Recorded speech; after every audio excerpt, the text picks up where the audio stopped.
Hey everybody, welcome back to the channel. Top 10 Tuesday here with Glen Kellaway from the basement. We tried something a little different. We did our debut albums and then we did our second albums by an artist. You would think we're going to do third, but no, we're not. We're going to do title tracks, top 10 title tracks from albums. I think Glenn Yeah. brought this up. I think it's a great topic, and I think I picked 10 good ones. I'm sure Glenn thinks he did too.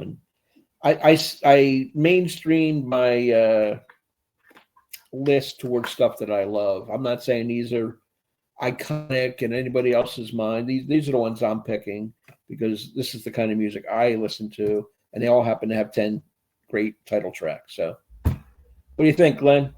I think this was a great exercise. I was astonished how many albums that I love with a Yeah, title track. That's an amazing song. That's one of my favorite songs on the album. and it's weird. Like two of my favorite artists, I'm not going to say who they are, but they seem to thrive on title tracks. I mean, all of their albums are they have a Interesting. killer title track, and they're big albums. So we'll get to Yeah. that when we get to the bottom of the list. Anyway, as usual, Glenn's going to go 10 through 6, then I'll follow suit, and then we'll go down one individually till we get to the top of the list. So take it away, Glenn. Well, I thought I'd start with, I think, one of the top 10 favorite songs, pop songs of the 60s for me, and a band that does not get enough love, and that would be Love and Spoonful, Do You Believe in Magic? Yeah, love it. What a great song that is, and what a great band. This is actually a really, really solid album. It's not just typical 60s where it's the hit song and then a bunch of filler. There's some really good songs on this. It's an excellent album. They were underrated, and they didn't last that long. What, about 4 or 5 years, maybe tops. Yeah. Good stuff. Number 9. Probably my favorite, well, maybe probably my second favorite song from this band, but Dire Straits, Brothers in Arms. That's a good one too. Man, that guitar, the lead guitar in that song that ends the song is just so beautiful. It's just, Yeah. oh man, fantastic. Number 8, the Rolling Stones, Let It Bleed. We all need someone we can bleed on. Fantastic song. And Yeah. a great album. Cool cover too. Yes. Number 7, Bowie. I'm getting Bowied out this week. Heroes. Mm, If we could all be heroes for just one day. Fantastic great song. song.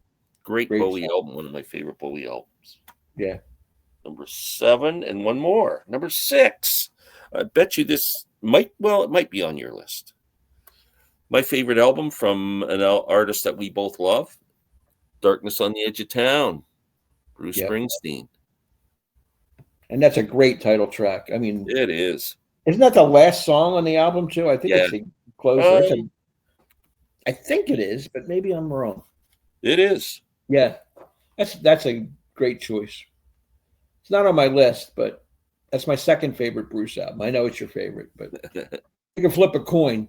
They're both great. Number 10. This is an interesting one. Bad Company. Not Ooh. only the band's name, the album's name, and the song's name. Yeah. Title track. It just Excellent. puts you in a mood. It's like a hypnotic tune. You want to sing along with that one. Yeah. Bad Great Company. debut album, too. And I can't deny. Number 9. Favorite band of mine. One of their great albums. Green River. Creedence Clearwater Revival. Ooh, good one. Never thought of that one. That's kind of a nostalgic, thinking about the childhood with the rope swing and the swamp and whatever. Just the catfish, all the little symbolic stuff of growing up and Yeah. having fun. So I love John Fogerty. I've seen him several times live. What a performer. Great songwriter. Great guitarist, too. This is one I saw recently on Sam St. John's or Americana Sam's channel, and I happen to agree. This is a great title track. Tupelo Honey from Van Morrison. Damn. I One of his most That's a great one. one of his most beautiful songs. You know, I could have taken Moondance, but I actually like Tupelo Honey, the song. I like Better that song better, too. Yeah. I was thinking about Moondance myself, and then I thought, well, I think Moondance is a great song, but it's not my favorite song on that album, and it's not really my favorite Van Morrison song, so I just kind of ignored it. And then I was thinking other one. I think in Astral Weeks, I really like that song too, but it's not my favorite song on the album. But Typical Honey would have been a great pick. Perfect. Number 7. I tried to stay away from this, but I couldn't. Goodbye Yellow Brick Road, Elton John. I just love the title track of that song. Great song. Where the dogs of society howl. Yeah. Great lyrics by Bernie and wonderful vocal. I love the cover on that album too. It's really cool with the Yellow Brick Road. And this is one that's really out of my element, but I love this song. And number 6, Highway to Hell by AC/DC. Oh, wow. That's out of my element. I didn't see that coming. Whoa.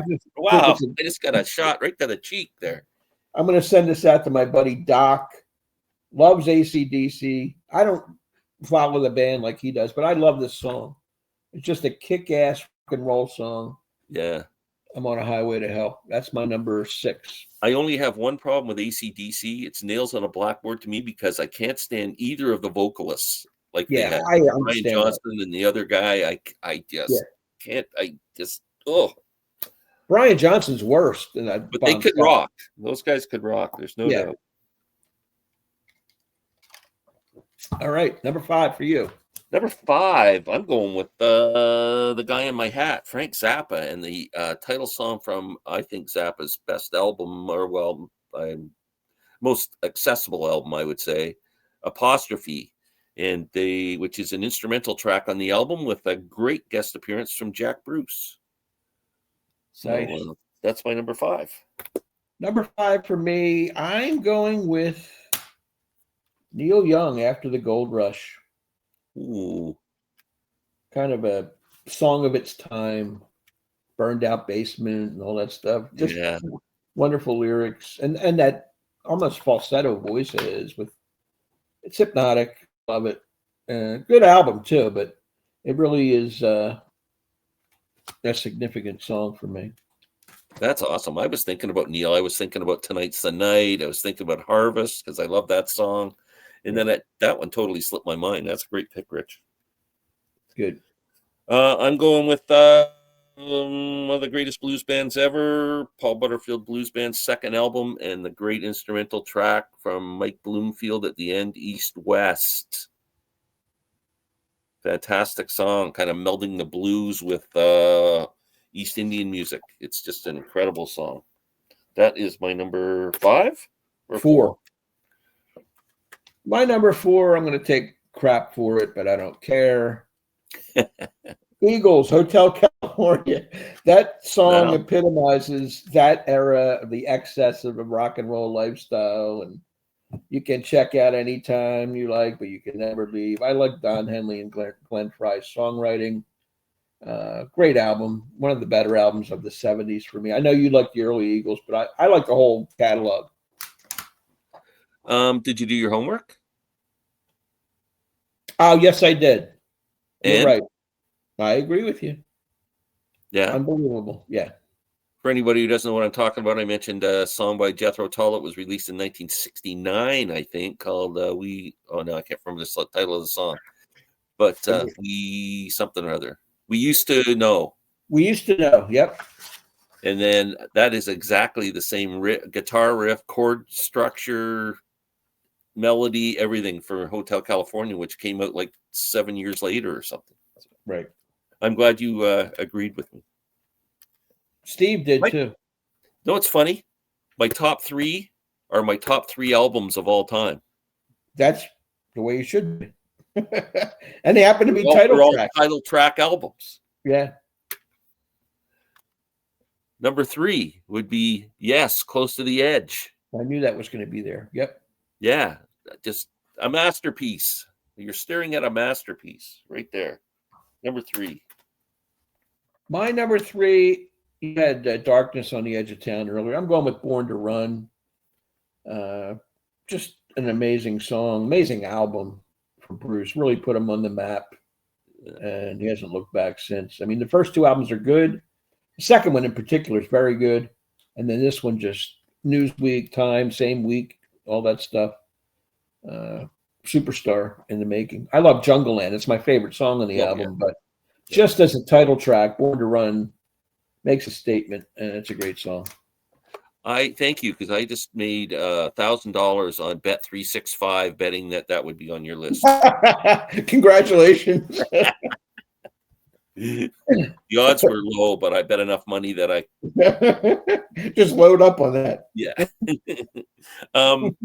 Number 2, my second favorite album of all time, In the Court of the Crimson King, King Crimson. Great closing track on this album. Fantastic song. Great cover, too. Get to show all my favorite records. Yeah. Number 2 might be a surprise for people. I mean, topping Born to Run, first of all. But I love Night Moves by Bob Seger. I just think it's a great album and a killer title track. Working on mysteries without any clues.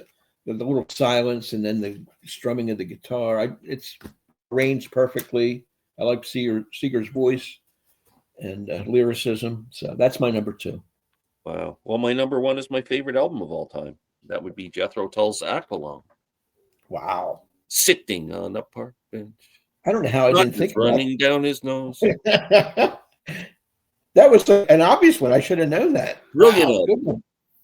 The best album ever made. Wow. Well, my favorite album. I wouldn't say the best album ever made, but my favorite. My number 1, my favorite songwriter, Jackson Browne's Late for the Sky. If you put money on that, you came in big. Jackson Browne, to me, is the king of title tracks, if you think about it.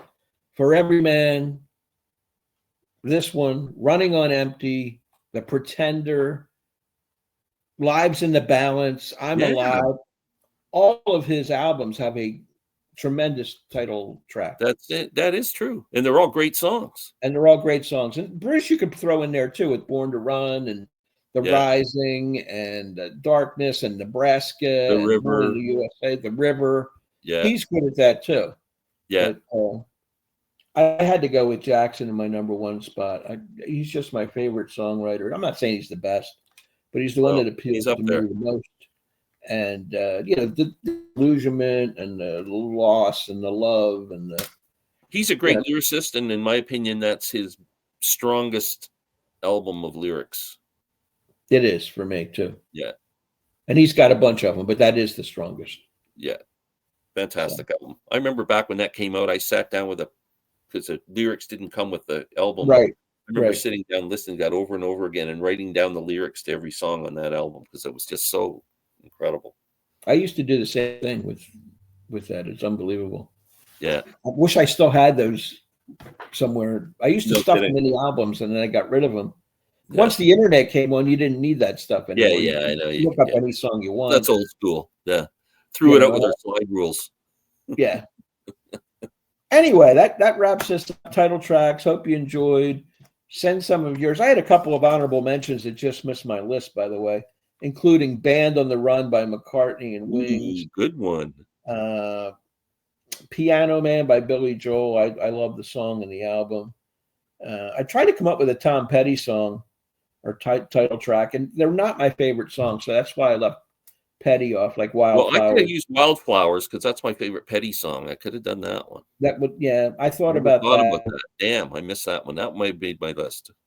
Yeah, but anyway, give us some of your favorite title tracks. We'd love to hear it. Stop in next Tuesday because Glenn and I will be back with another top 10 list. So yes, thank you for watching. Please subscribe to Rich's channel. Do not and subscribe to Glen Kellaway from the basement. Yeah, hit the subscribe button. What the heck are you guys waiting for? Anyway, we'll talk to you next week. Thanks for watching. Take care. Thank you, Rich. Thank you.